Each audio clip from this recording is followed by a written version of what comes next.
Bueno, aquí volvemos en Salud y Sociedad. Estamos hablando de las alergias en invierno, que no descansan. Estamos aquí hablando con el doctor Añó, alergólogo, aquí en su consulta que nos ha recibido. Y la pregunta que te quería hacer es, yo ahora en invierno veo muchos catarros. ¿Cómo puedo saber si es un catarro? ¿O es una alergia? ¿O es una alergia? Eso es muy buena pregunta.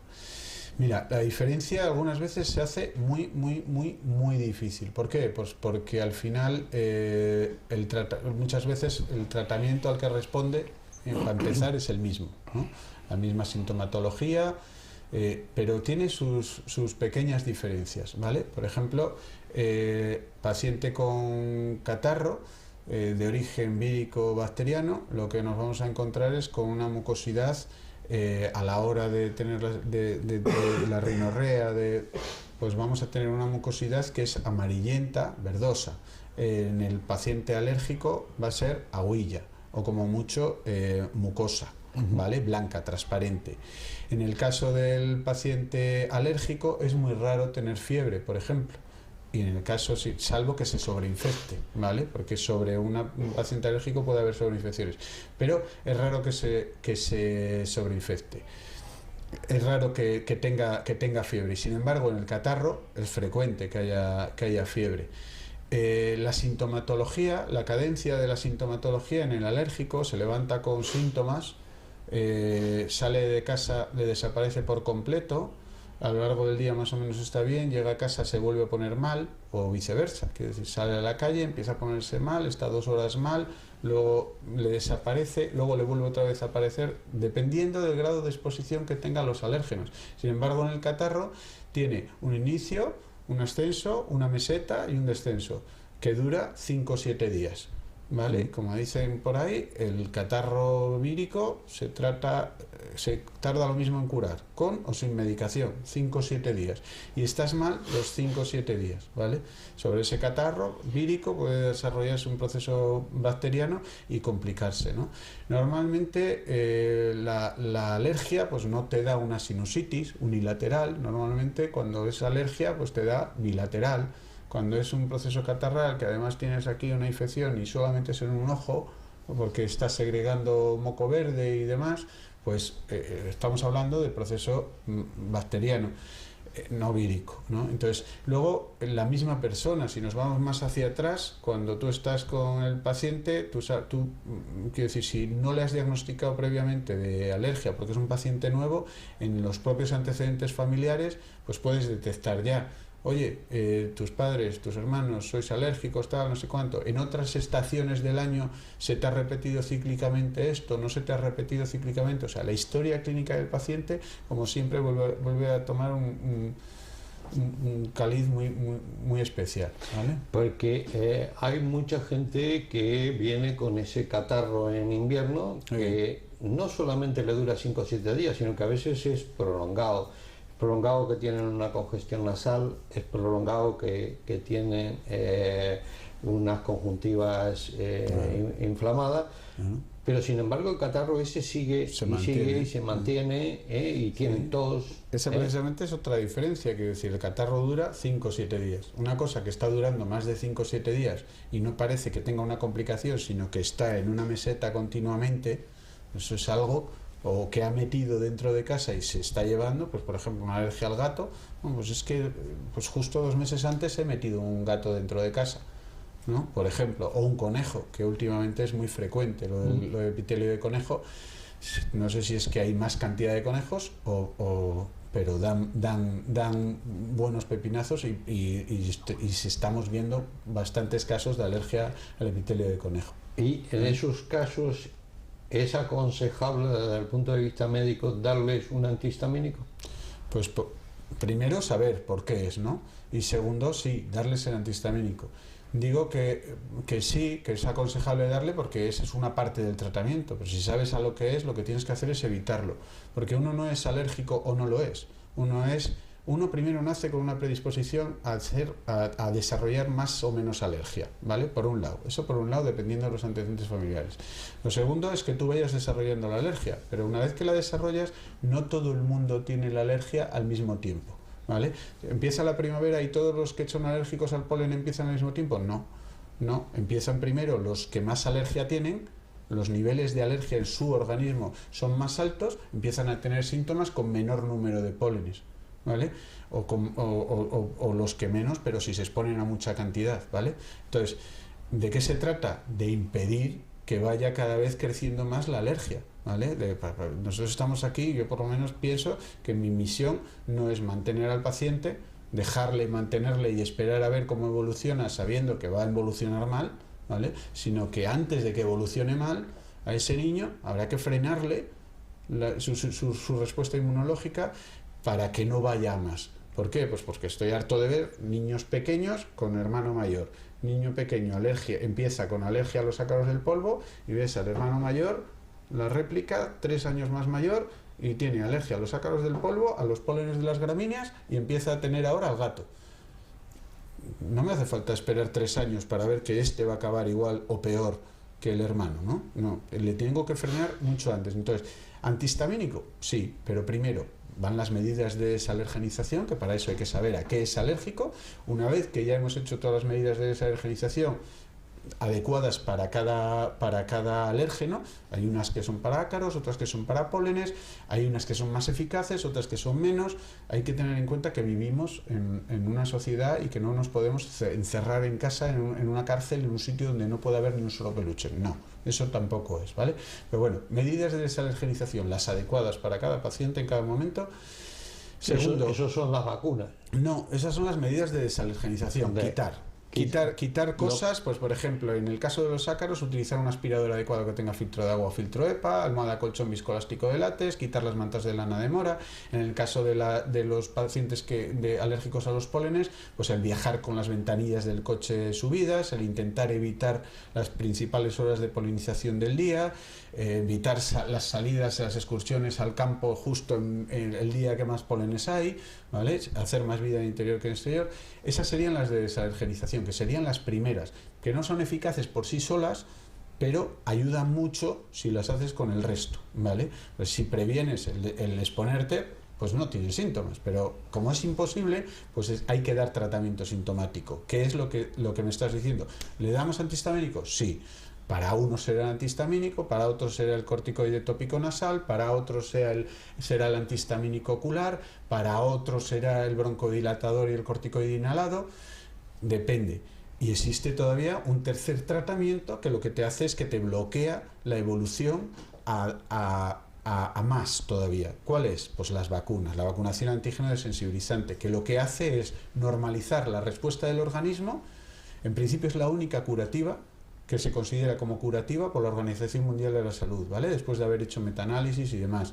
Eso está en los libros, quiero decir, se lleva utilizando 20 años. ¿Qué hace? Pues interfiere en esa evolución que pueden tener los niños o que pueden tener algunos adultos a más, ¿vale? A ir desarrollando cada vez más. ¿Por qué? Pues porque está demostrado que produce una maduración del sistema inmunológico que la tenía que haber producido ella el sistema inmune de forma natural y no lo produce, de TH2 a TH1, se queda en TH2 cuando esto. Entonces, ¿qué hace? Pues favorece que no desarrolle nuevas alergias a más cosas. Además, aumenta el dintel a partir del cual empieza a tener sintomatología, de tal manera que si subes el dintel, si subes el nivel a partir del cual te tienes que exponer para empezar a tener síntomas, dejas de tener síntomas. Si dejas de tener síntomas, estás curado, ¿no? Es decir, si tú haces una determinación analítica, siguen estando ahí las IGs específicas, ¿vale? Pero te permite que vayas a poder hacer una vida completamente normal, no vas a tener sintomatología y además vas a poder dejar los antihistamínicos y lo más importante de todo es que al final, que decir, cuando hay asma le hace desaparecer, cuando hay rinitis la baja a niveles mínimos, ¿vale? También dependiendo de qué alérgeno, qué paciente, ¿vale? Y cómo se administre eso. No vale una vacuna para todos. Solo son candidatos a las vacunas alrededor de un 20% de los que son alérgicos, ¿vale? Si el 80% de la población no es alérgica, hay un 20%. De ese 20% todavía es un 20% el que puedes llegar a ser candidato. Se indica por criterios, ¿vale? Y tiene que cumplir pues una serie de criterios. no lo puedes indicar con un solo criterio, con dos criterios. Quiero decir, tiene que haber una IG total elevada, tienes que demostrar ese mecanismo inmunológico a través de sangre. Si lo haces al tuntún, pues te vas a equivocar, pues probablemente no mucho, porque la clínica muchas veces o solo las pruebas cutáneas mandan, pero te vas a equivocar en un 5 o 10%, que eso es muchísimo. Pero muchísimo para mí. Lo que pasa es que en este tratamiento de desalergenización, por ejemplo, un día de sol aparentemente son los días que más polen puede haber. En principio sí. O sea, más cuestiones ambientales. Entonces, si tú le dices, no, en los días de sol no puedes ir al monte o no puedes ir a los jardines, No, tienes que adaptarlo, es lo que te, es que eso es lo que muy te, difícil. es lo que te estoy diciendo, que es que al final vives, es lo mismo que decirle a un niño pues que no juegue con peluches, es que no puedes. Es decir, hay cosas que son factibles y hay otras que no. Hay en las normas de habitación que damos todos, pone lavar las sábanas a 80 grados. Te las cargaste, en 3 días te las has cargado. O sea, es que no lo haces al final, no haces esas cosas. Entonces, lo que tienes que hacer es, vamos a ver, cuando vayas, pues intenta ir pues con tus gafas de sol, tómate la medicación antes de ir. Es decir, sí, cosas prácticas. No vas a decir, oye, no, tú no vayas a cenar a casa de no sé quién que tiene gato o que tiene no sé cuánto. No vale con apartar el gato en ese momento, porque el epitelio de gato queda dentro de la casa, ¿no? Pero hombre, coño, un día que vaya, no te quedes a dormir, que te ventilen bien la habitación, tómate la medicación antes de ir, y coño, pues tendrás que ir, pues vas, no vayas todos los días, porque no es el sitio ideal, pero cuando hay que irse, ¿no? Sí, pues claro. por lo menos ir con las mejores medidas, prevenciones y entonces, posibles. Supóngate alguien que ahora en invierno tiene una rinitis o un catarro prolongado. ¿Qué hacemos con ello? Hombre, pues en principio descartar que no tenga un fondo alérgico. Si tiene un fondo alérgico, lo primero que se hace es determinar a qué. Vemos que es probablemente a los ácaros del polvo, o a los ácaros del polvo, a los hongos o a alguna mascota que ha metido dentro de casa, suele ser. Porque pólenes que estén durante todo el año, bueno, cada uno tiene sus condiciones, habitualmente, porque puede ser unas harinas, porque se me está ocurriendo el caso de un paciente de esta mañana, quiero decir que por unas harinas, quiero decir, y que estén ahí, ¿no? Y que estén todo el rato persistentemente con ello. Bueno, determinar a qué es, intentar evitarlo, ¿vale? Y si solo con las medidas de evitación no somos capaces de eso, habrá que darle tratamiento sintomático, y si vemos que va a tener que estar con tratamiento sintomático de por vida, lo que hay que hacer es intentar darle un tratamiento para, ¿no? para conseguir quitarle ese otro tratamiento. ¿Qué es tratamiento sintomático? Los antihistamínicos, los corticoides, el broncodilatador, ¿vale? Todo lo que son pastillas, medicamentos, inhaladores. Y luego está el tratamiento antígeno desensibilizante, que sería el erradicador de la alergia, ¿vale? Y además modificador de la evolución, que yo creo en los niños creo que es más importante todavía. Tenemos un niño que tiene, un adolescente que empieza a tener alergias. Sí.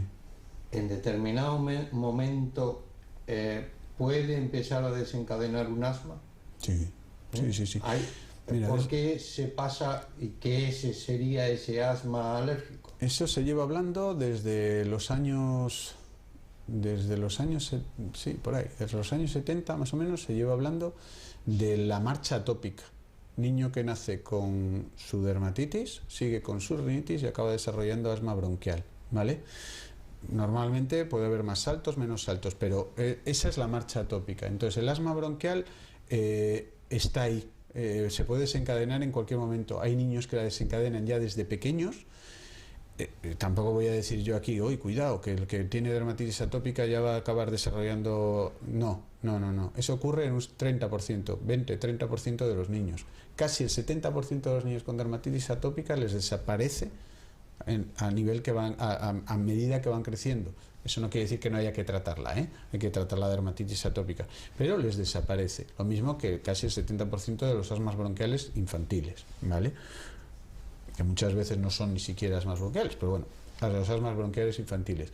Luego hay un 30% que, como no les trates, llevan esta evolución. ¿Por qué? Pues porque hay una cosa que está continuamente dando guerra para ponerse.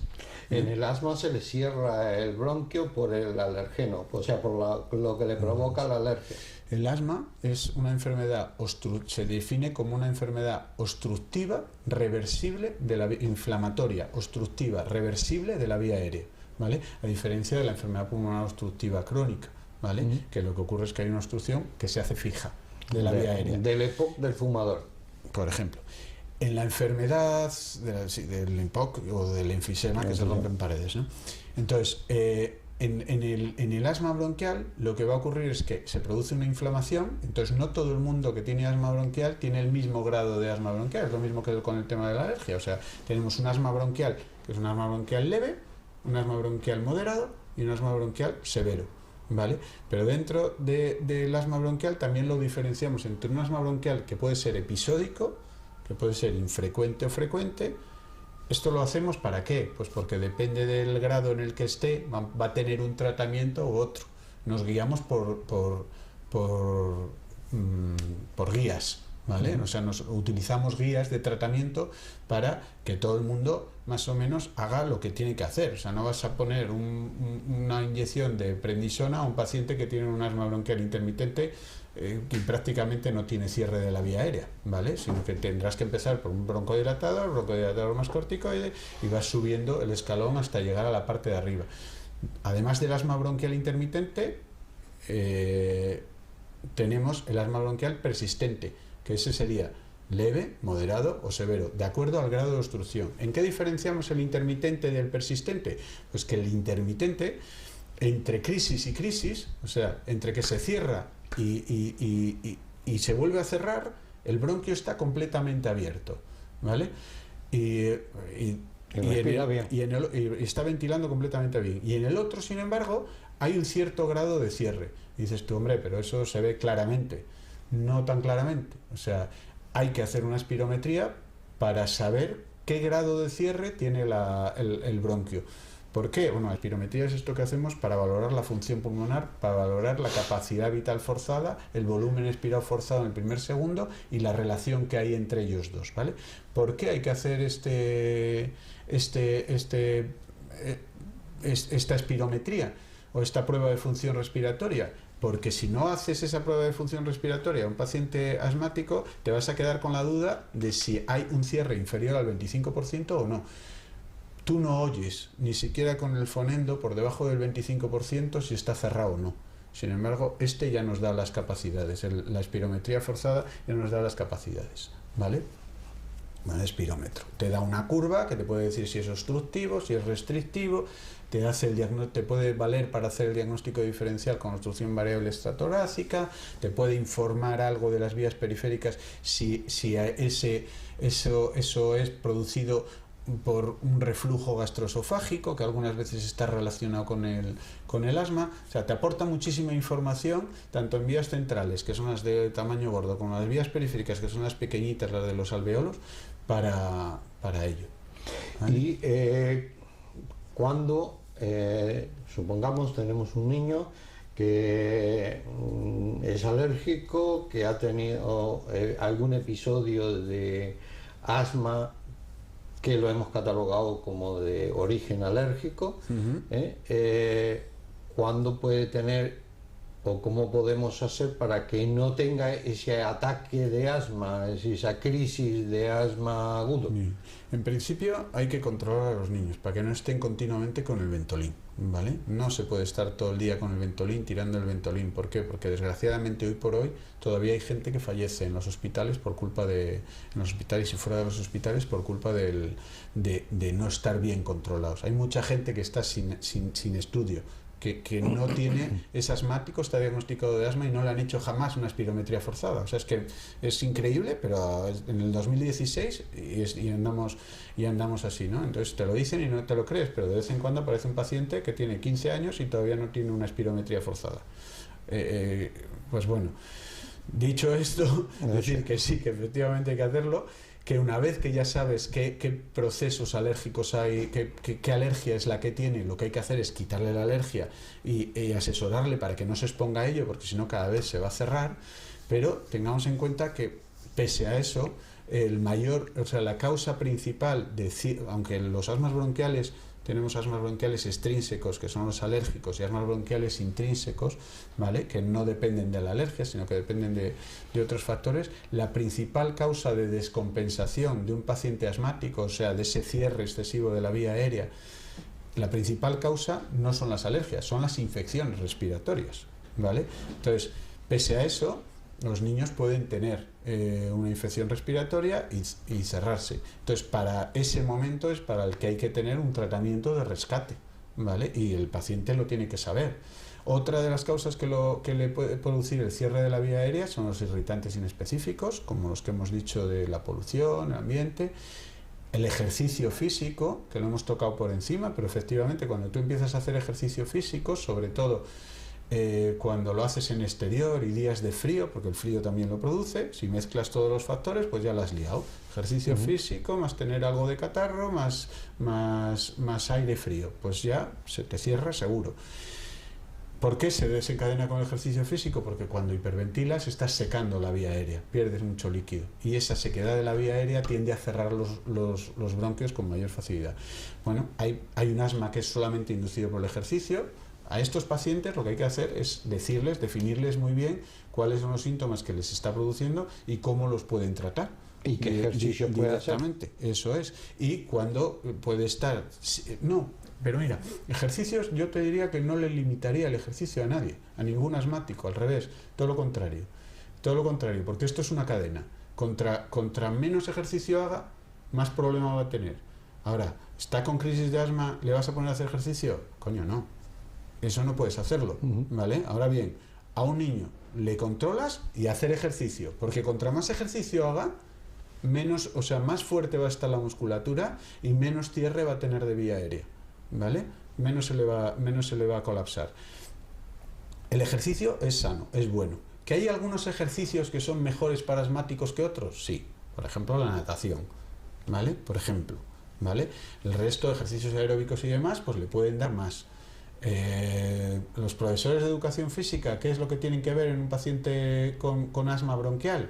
Pues hombre, primero que no se rían de ellos, y luego tener cuidado en el sentido de que hay muchos que no se intentan reír de ellos, sino que efectivamente lo tienen, efectivamente se cierran cada vez que eso, y eso se puede ver porque les pita el bronquio, y no se les puede decir que sigan corriendo, hay que pararles. Hay que premedicarles, hay que decirle a los padres que le tienen que mandar al especialista para que les vea, ya sea el neumólogo, ya sea el alergólogo, ya sea, ¿vale? Que les premediquen y entonces que ya podrán hacer ejercicio, que les controlen, ¿vale? Así todo, en momentos en los que haya procesos catarrales, pues no podrán hacer ejercicio. ¿Por qué? Pues porque se suman varios factores y entonces se les va a cerrar la vía aérea. ¿Vale? Eso es una cosa que es bastante frecuente, es decir, padres que vienen a la consulta a decir, ¿me puede hacer un papel para darle al profesor de educación física porque el niño cada vez que lo ponen a correr alrededor de la manzana o alrededor del campo de fútbol, se pone a morir y el niño ya no quiere hacer su educación física y a su vez le suspenden de la educación física? Eso igual el padre se piensa que le está haciendo un favor, pero yo creo que eso es peor. Te quiero decir, eso es peor. Al final es meterle al niño en un bucle de, primero, separarle de los compañeros, que ya bastante se separan entre ellos.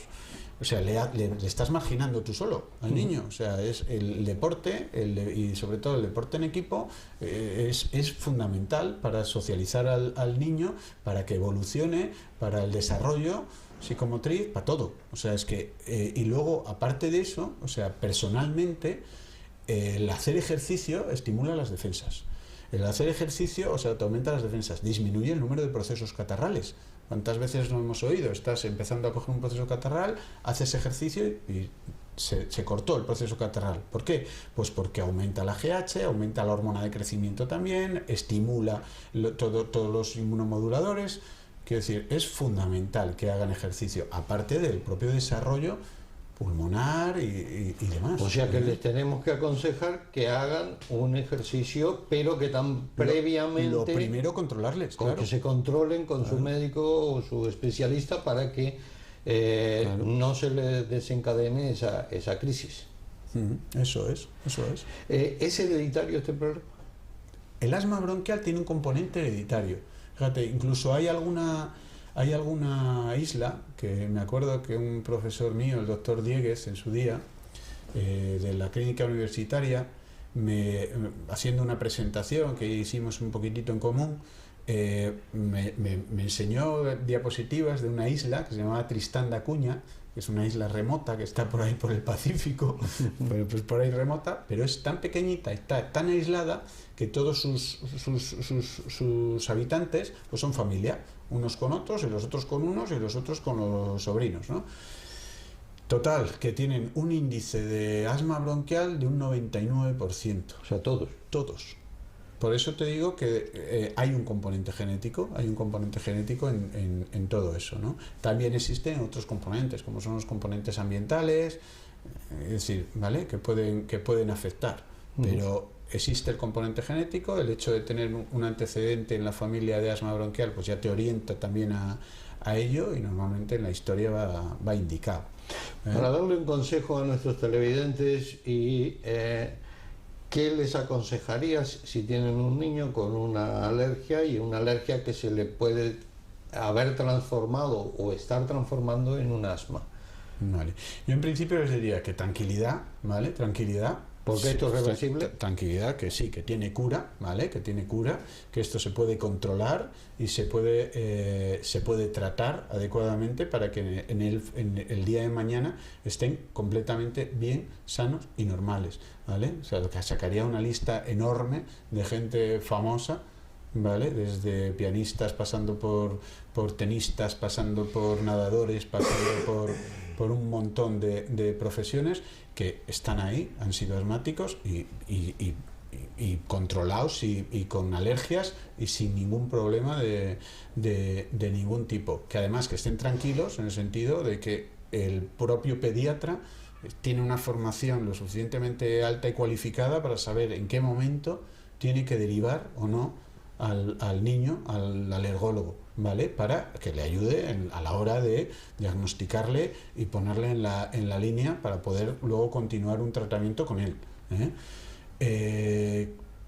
yo transmitiría un mensaje de tranquilidad. Quiero decir que además no hace falta hacer las pruebas alérgicas a todos los niños, ¿no?